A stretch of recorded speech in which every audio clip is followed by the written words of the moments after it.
everyone. Welcome back to Lash Boss Radio. I'm Shelby, your host, and today I am joined by Charmaine Schembri. She is the PR and marketing director for Locks Lash, and we've just been chatting a lot about the industry lately, and so this episode is going to be all about what you can do in 2025 to really amp up your year.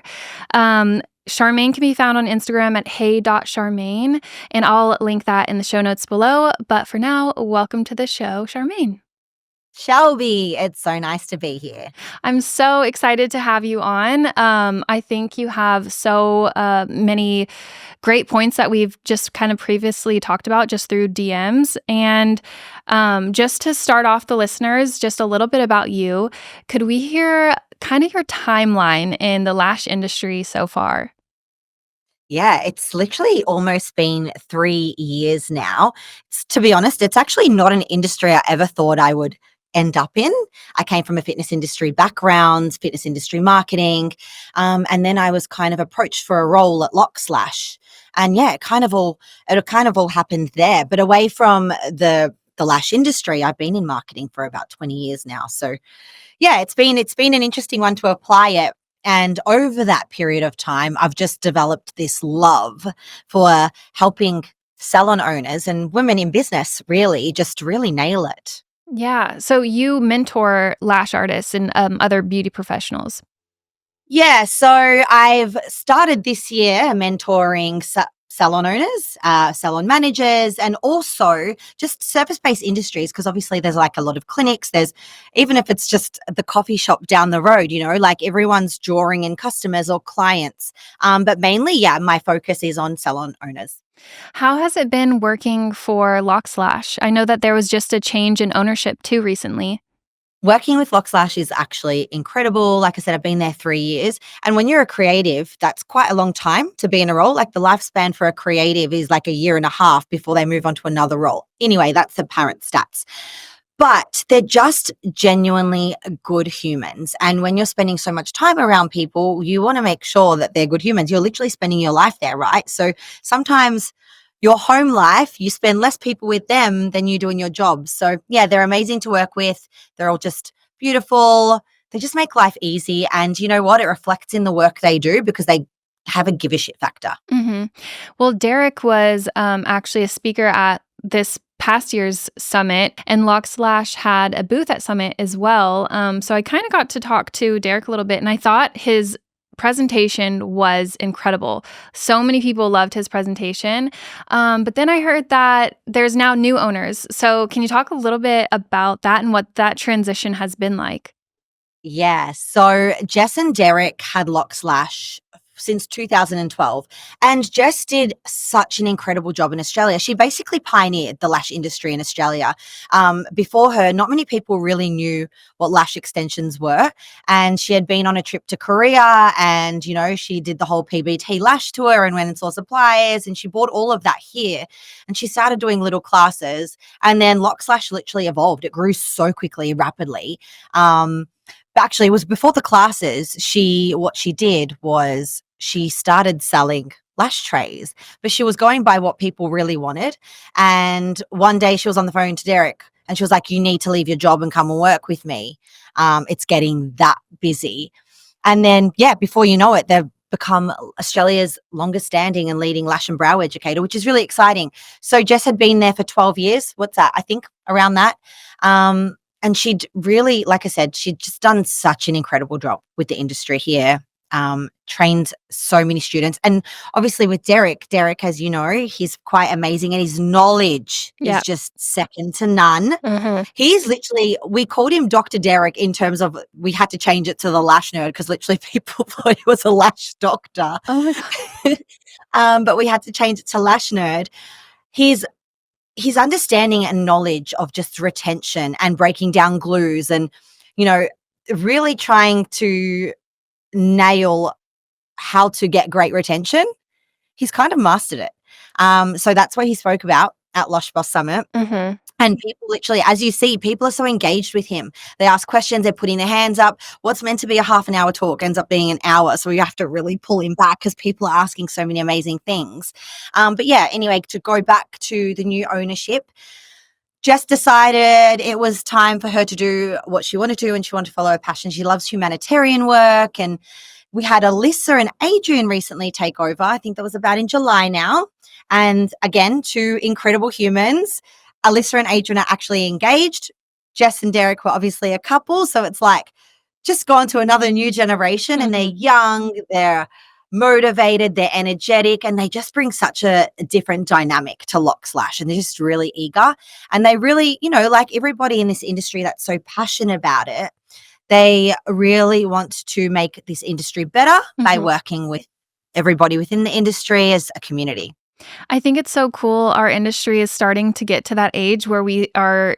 I've only seen it happen a few times so far, but when we see the transfer of ownership, I think it's just showing the age of the industry. We're getting a little bit more mature, and we're starting to see that baton getting passed, which I think is really fascinating. So, yeah. It's true. I love how you said the baton getting passed. We say it so differently, but the baton getting passed, because that's literally the term I used when Jess handed it over to Adrian and Alyssa. Yeah, or like the tweezer getting passed. That's such a better way to put it. Let's use that. Yeah. So I really would like to talk today about 2025 for lash artists and what they can be doing and thinking about in terms of like customer service and customer experience, since that's something that you have kind of found a niche in. I think over the last couple of years, we've started to see a shift, which has really shown itself, especially the last year. Lash artists are struggling a little bit more than they ever have, and people that kind of weren't for so long, other people might have been, now they're feeling it too. So what things can we think about going into 2025 to just make sure that we are improving and doing everything we can to keep our clients? It's a really good point you make. And I think I'd like to start with, and it's something I hear so often, and I'm sure you do too, that the lash industry is a dying trade. I really want to point out, I don't believe it's a dying trade at all. I think it's an evolving trade. And I think it's I know. It's not just lash artists and salons going through a really tough time right now. There are a multitude of businesses going through a really tough time right now. It's just, unfortunately, we're in a really hard financial time for people. Interest rates have gone up. People's housing, like what they would usually pay, now they're putting back on their mortgage and paying off interest. And, groceries have gone up. Everything has gone up. So, I know we want to say that we don't want to use the term lashes are a luxury item, but the harsh reality is they kind of are. So when the people need to cut back spending, they're thinking, where do I cut back spending? And again, it's not just in the lash industry. People are probably not buying the premium brands at the supermarket anymore. So first of all, if you have a salon, don't feel terrible about your business not doing well, because it's not just you. And this is where, Shelby, and I'm so big on this, it's really important for lash artists and anyone in the beauty industry to really come together and work together to think of how we can collectively be better as an industry. Like we say at Locks Lash, there are enough eyeballs in the world for everybody. So don't fight over who's going to be your next client. Work together and bring in more clients. But businesses, naturally, they're going to go through peaks and troughs. And what I mean by that is peaks being your busy periods and troughs being the low periods. And as business owners, we literally need to ride the wave with this. But one thing I do see, and I have to make clear with this, is I hear a lot of it's quiet. And I'm very direct when I speak. If it's quiet, do something about it. Don't just sit on your Instagram and post, these are my availabilities. That's great. But Instagram's not the only place you're going to be getting your clients. Like, really have a think about, okay, let's go back to when it's really busy, you don't have time. And the one thing I hear a lot, even when I mentor people, they'll say to me, I don't have time to do marketing because I'm so busy with clients. Okay, cool. That's the first thing I hear. So if you've got time now, and the number one reason you're not doing marketing is draw that back and take the time you are free to actually work on your business and how you can be better. How are you going out there and getting those clients in? One thing I really, really focus on is local area marketing. I know it's easy to fall into, let's market on Instagram, let's market on TikTok. But the reality is you're a local business. So why not look for your audience within your local within your local area? And that's something I really bank on. So you're saying even go out on foot in addition to social media marketing. I think I used to do that a lot whenever I was first in the industry, and then you kind of forget that is even a thing after a while. You're just so used to, okay, here's our social media strategy, and you kind of forget about that whole segment of marketing. Yeah, and you know what? And that's fine, because I think what we need to give ourselves credit for is we're living in such a digital world now. So it's so easy to forget, oh, hey, yeah, actually, Claire, the barista, maybe I should go do her lashes, because everybody's looking at her lashes all day and they're going to say, hey, where did you get your lashes done? And she's a walking billboard for you. But people kind of forget that because we're so stuck on our phones. Like, what's the average screen time now? Like 8 hours and something, which is quite wild when you think about that, right? So absolutely go on foot, do things like I just said, like go if it's a barista for where you get your coffee from, your local barista, and her name's Claire. It's like, hey Claire, you know how I do lashes? Why don't you come in for a free set? And she's gonna be like, oh my God, that's great. Why don't I come in for a free set? But you're giving her a free set. But also, like I said, she's a walking billboard for you. So she's going to be making coffee, having conversations with people, women, mums, students, whatever, and they're literally going to be like, hey Claire, where did you get your lashes? And she's going to be like, it was actually Shelby, and she owns, this salon down the road, or it's actually Tina, and she owns this salon down the road. So she's sending you, that's word of mouth referrals right there for you at what the cost of doing a free set of lashes. When I first became a lash artist, like 13 or so years ago, this is literally how I built my clientele. I would ask people that I knew to come in for a free set, and my days, my weeks would like be super full, and some of those would be free sets and some of them would be paying. But this is what happened. First, I would ask them, can you leave me a review or tag me on social media? So I'm getting exposure, and I'm also rising up my organic reviews that are just gonna I'm also bringing up my reviews, which are going to make me organically show up higher in search results. It's also a lot of those people that got a free set started coming in for fills, and obviously they're paying for those. And then it also, the other thing that it did was it made my schedule look so much more in demand, that people that were seeing me, like friends that would see that tag or something, they'd go to my booking site and they'd be like, wow, this girl's really busy. And I swear that's what I did to build my books. And it worked. It worked. Fast, right? too. It worked. So literally get out there. And I've got so many ideas I could share with you. But get out there, get on foot, network with the local community, even go build partnerships. And what I mean by that is with non-conflicting brands or businesses also, so if there's a hairdresser, a hair salon, go into a salon, introduce yourself, and say if there's something that you can do, like, can you leave flyers with her? Can she leave flyers with you? Can you recommend one another?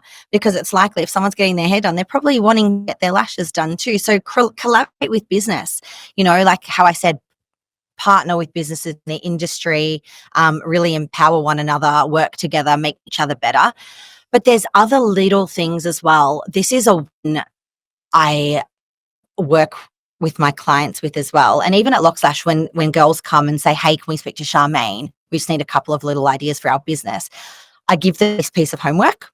They go away, they do it, and they come and they say it was a success. Something that they don't think about. Sports clubs.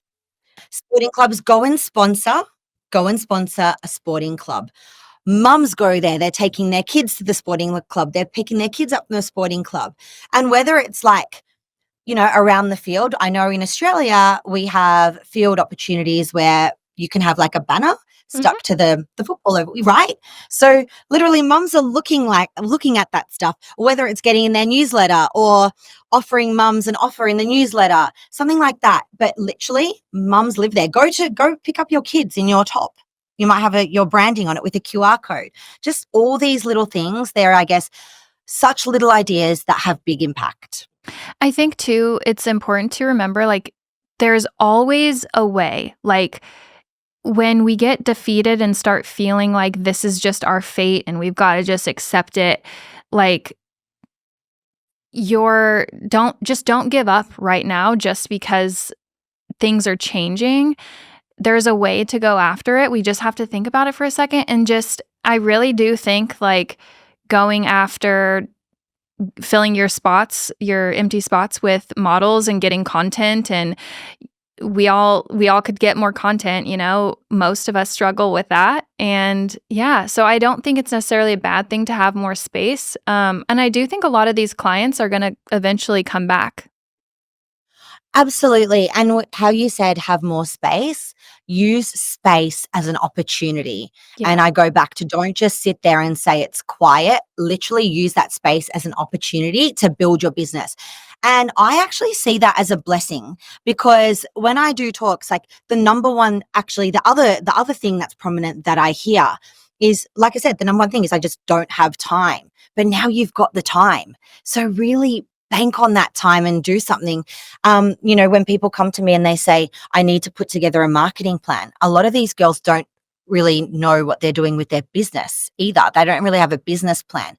So take the time to sit down, get a piece of paper or get your laptop or get your phone, use your notes in your phone and write out what is your goal? What do you want to achieve? And from there, reverse engineer it. How are you going to get to the goal? So set little activities for yourself. It might be like, I want to be a fully booked salon, which, let's be honest, everybody does. So, okay, you look at that and you're like, how am I going to be a fully booked salon? First of all, you're not going to just be sitting there waiting for clients. You're going to be like, what action items can I put into play? And yeah, you can do your content on social media. Take the time to put a social media content plan together. Actually, you did a podcast with T back in July. And she actually said the same thing that I'm about to say is know your audience, because not everybody is going to be your audience. Like if you're doing lashes on a 55-year-old woman, it's highly unlikely that she's going to want a full Russian volume set. That might be the 22-year-old girl. So really know your audience. Like who's coming to you? Is it the 23-year-old that wants a sleigh lash set that's like super full and super fluffy? Or is it the 55-year-old woman who just wants a dainty look and just wants a classic set of lashes? So first of all, identify your audience. And then think about where your audience live. So it's really what T has said, and I'm reinforcing that message of where are they? So what are they doing on the weekend? Are they at the brunch that she mentioned? Or are they taking their kids to soccer? Are they running? Like, what are they doing? And then create a marketing plan based around that. And it doesn't have to be, when I use the words marketing plan, don't be afraid. It can literally be a 1-page document of you doing flyer drops at a hairdresser. It could be you going to, like I said, Claire, who's your barista, and offering her free lashes to fill up those spaces. It could be you planning out your next 7 social media posts. But these little actions will help you get to that bigger goal. Would you recommend somebody maybe consolidate their books? Like, let's say they're working 5 days a week normally and they're starting to see a lot of gaps. Would it be wise for them to consolidate that to maybe like 3.5 or 4 days of lashing and then use that full 5th day to go market? Or do you recommend like breaking it up throughout the week? If you can, and that works for you, that's an amazing opportunity. But then I think of the client, like, are they able to book in the days Got it. that so if they're only available on a Friday, obviously the priority would be for you to keep that booking day open on a Friday. But any spare time you have, put towards working on your business. And I think that's going to be the key theme I keep repeating here, is I really want to drill in, is any downtime, don't use it to, you're like, oh, cool, I've got like 3 hours spare today. I might just go for another run. I mean, go for another run or try and get those bookings filled up, get get those spots filled. So what kind of trends do you predict happening in our industry in 2025? There are 3 trends, actually. One of them isn't really the business related trend. This is already happening. Girls are really going for that natural look. Mm-hmm. Seeing I don't want to say classics making a comeback because they're classics. And let's face it, Audrey Hepburn has always been a fashion icon. She never went out of style. Classics will never go out of fashion. They'll never go out of style. When I say they're making a comeback, they're more prominent now again. You've even got the younger girls or the younger market going in and asking for classic lashes. More girls getting lash lifts. We're actually seeing a lot of this at Locks Lash as well. And we see that by the products we sell, like lots of classic lashes. We're selling so many classic lashes. We've always sold lots of classic lashes, but we're selling even more now. Lash lift courses going through the roof, like they're just skyrocketing. So girls are really embracing that natural look, which I really love. Me too. So yeah, isn't it just nice? Mhm. It's just a really nice thing. So yeah, natural beauty making a comeback. So I think whenever you're doing your marketing, but again, look at who your audience is because it may not be that natural glam girl look. Really start factoring that in for your business of, whether it's content or the type of content you're pushing out, really factor that in. But there are two other things I think will start trending more. And I'm sure the listeners have already started to see them, is subscription-based services. Now, I haven't worked on this personally myself with anyone I've been mentoring. However, I am seeing it appear more and more. So I am going to give this as a project to a couple of people I do work with. So basically, what I love about subscription-based services is you're basically getting money in the bank. So it's basically getting that revenue stream in your bank when you sign up these clients who are willing to go on a subscription-based service. They've always got perfect looking lashes because you're offering them infills. It could be like 2 or 3, whatever they might be wanting, however period you're wanting to do it.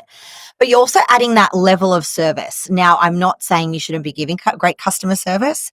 This should be the forefront of everything you do because that's what's going to make you stand out and have people coming back to you, right? Loyalty is going to be based so much on that and the offering and just everything you're providing them with. But what this subscription-based service allows you to do is add another layer of extra care. And let's all face it, people love that VIP treatment. So when they're signing up for that subscription-based service and you go there, they come to you and all of a sudden they already got such a luxe experience with you, but you might have a warm cup of tea waiting for them. I mean, that's something you might want to do without a subscription-based service, but you've got a warm cup of tea, a little treat waiting for them. And when they leave, they might get something extra special, but you're just elevating that experience to the next level for them. A lot of people are willing to pay for that. You would be surprised, even in a world where we don't have, a lot of people may not have the funds to even just get an infill right now, let's say, you'd be very surprised at the amount of people who will find the money when they're being made to feel like it's special. Mhm. I agree with you. Sometimes, like if I go get a blowout or a massage, I'm just like, see, this is why I do this stuff. It is just, it's like I remind myself every time I go in, like how great and the payoff of that experience is just so much larger than just that hour. It's like the rest of the day is just so glorious. And yeah. Like, how do you make people feel? Mhm. That's the forefront. And this is the subscription thing. It's literally, like I said, adding that extra layer of service that, Mhm. again, you will be surprised at how many people will pay for it. I've explored some. So yeah, it's not just the infills that people are including. Some have been walking away with, those gold like iPads on their eyes. They just get a little goodie bag. Or it could be what another great opportunity is with this is, I said partner with local businesses, and you'll start to see throughout this talk how things start to tie in. It gives you an opportunity when you partner with local businesses to say, hey, I actually have a subscription-based service. Did you want to provide a product or an offer that then I can offer to my clients, whether it's like 50% off their coffee if they've never been there before, or a loyalty of a free coffee size upgrade every time they come to you, or a free treatment in their hair if they're coming to you. Again, you're adding something that adds value to your client, but then is adding value to the local businesses. And again, all working together to make each other better and keep the money in the circle. That's a really good idea. I haven't really thought of that, but yeah, that's brilliant. Well, I hope some of you go and implement that. Mhm. Is there a third one? There is a third one. The other trend I really see, I don't actually think it's going to be a trend, but I think that everybody needs to prepare themselves and start thinking about it if they're not already thinking about it, is UV lashes. I know a lot hasn't been researched. Obviously, UV near eyes, I don't want to comment too much on it, but I do know that the retention factor is absolutely insane. So for those struggling with retention, what I've researched and what I've seen and what I've heard is that people's lashes are literally just lasting and lasting. So I think, for someone like me, I go and get a set of lashes and they only last for 2 days. I've got a thyroid issue, so they literally just pop off. But when I've done UV lashes, the retention has been epic. Like, it literally will last for 2 weeks. So for those kind of clients, having a service that you can solve a problem, again, that's solving a problem for someone like me. So I wouldn't get my lashes done, right? Because for me, getting a set done for $180 or whatever it might cost and then popping off for 2 days, there's no value in that for me. But if a lash tech solved that problem and they had UV lashes, and all of a sudden I had a full set of lashes for 2 weeks or 3 weeks or 4 weeks or whatever it might be until I need an infill, I'm paying that money. Mm-hmm. So that's another way of thinking about your business and being smarter of how you generating extra clients. I think the LED and UV lashing is still rare enough that if you're offering it, it really makes you stand out. And for the people that they notice a huge difference in retention, they're not going anywhere. So that's kind of like a security thing that you have, or like a little secret weapon, really. Yeah, and I think the key thing for lash artists out there is really do your research on the LED. Yeah. There's, and this is where I say that in the end, this is where we all need to think about keeping the industry benchmark really high and really learning about it properly and getting the thorough knowledge and really not going for the cheap and nasty products. And I know all of you don't, but like, this is where education is key in this department, and really do as much research as possible, because in the end, there are UV lights near people's eyes and you are still using a glue, which is being bonded. So try all things, trial different products, do research on the specific products, go get educated. And keep getting educated, because that's another way that you're going to always remain A+ at your trade, is staying on top of education. I'm so glad you brought that up, because I actually did a recent episode. It hasn't aired yet as of today, but talking about the LED lashing with Illumino lashes, and we were talking about the education factor in it and how important it is, and how responsible lash artists need to be about their education, especially with that type of lashing. But I think this is kind of what happened to our industry, is there were so many people not doing their due diligence, and there were so many people just lashing crazy and just giving a bad name for lash artists everywhere. Yeah. And I think we saw that happen enough to where it really kind of pissed off like the clientele as a whole. And now they hold all of the power, which is great. Like, the clients, are kind of showing us like that we need to do better. And a lot of that has to do with education. I really can't say that enough, like how important, and just again, what a big responsibility we have as professionals to do this. So whether it's getting the proper licensing, some people just skip that, and it's like you're out here doing lashes illegally, and just it's what a shame. Okay. But even just continuing to get educated is necessary. You can't take one course as a professional for the rest of your life and just expect that to be enough. There's absolutely no way that you've learned every single thing that there is to learn in one class. So yeah, education will always be, for me, like the biggest priority. Yeah.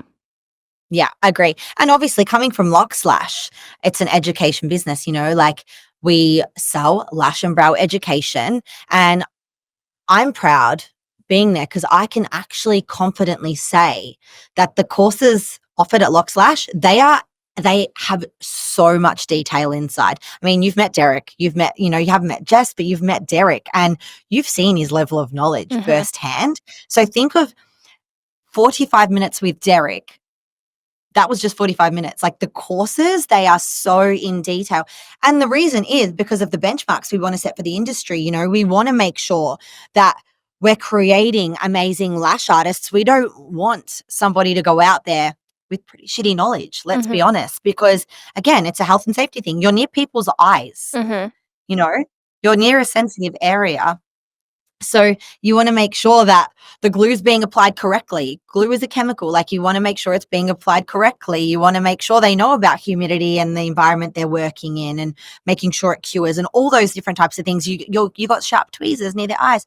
But again, like you said, it's keeping on top of education, and it's not just completing one lash course. It's also going to conferences, going to trade shows, listening to the talks. And it's not even that from an education perspective. This also ties back to the marketing side. Like you're going to leave these events like Lash Boss Summit.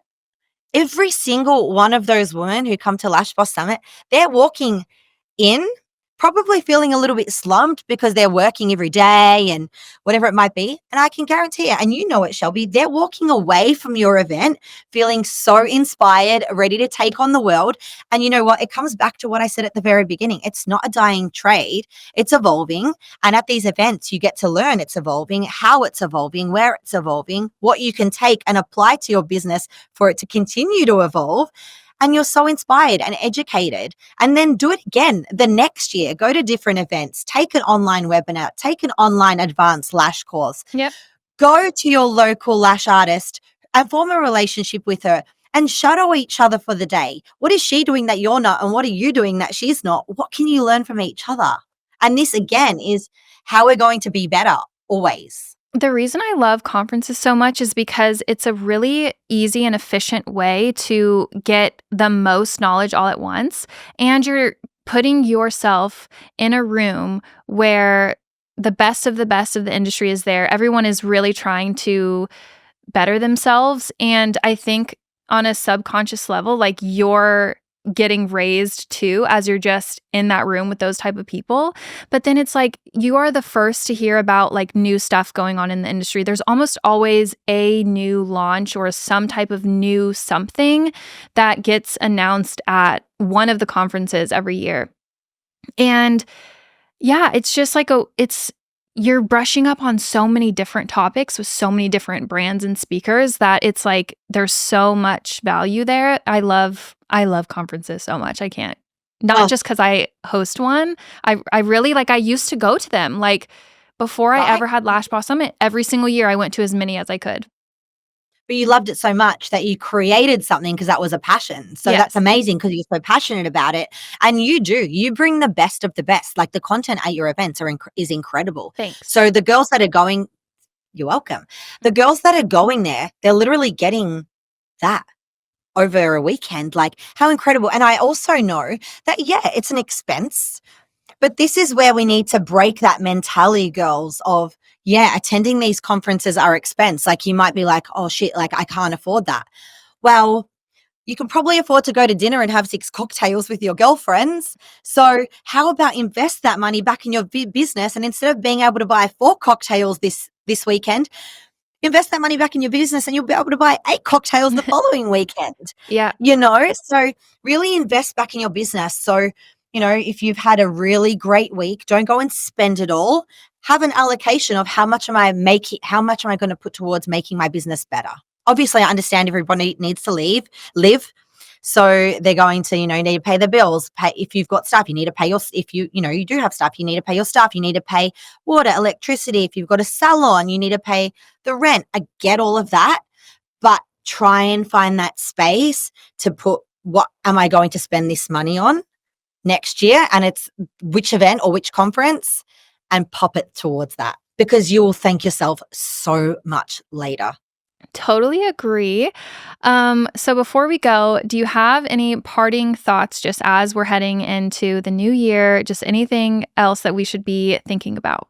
I think I just want to wrap it up to what I said earlier, is really use this opportunity And it's not an opportunity. This is an opportunity, if you're quiet, to take the time to really think about how you are going to build your business to be a fully booked salon in 2025. Don't sit there. Action something. And if you need help, like Shelby said, find me on Instagram, ask me questions. I generally post some content as well around this. So just if it's on my stories, have a listen, DM me and just ask a question. I will answer it for you. I want everybody to be better. I want everybody to be fully booked salon. And really over the Christmas period, take some time to complete some extra education and just continuously be on the aim to be 1% better each day. Amazing. Thank you so much for coming on today and sharing all of this. I will put a link to Charmaine's Instagram in the show notes so you guys can check her out there. But yeah, thank you so much for coming on. Thanks for having me, Shelby.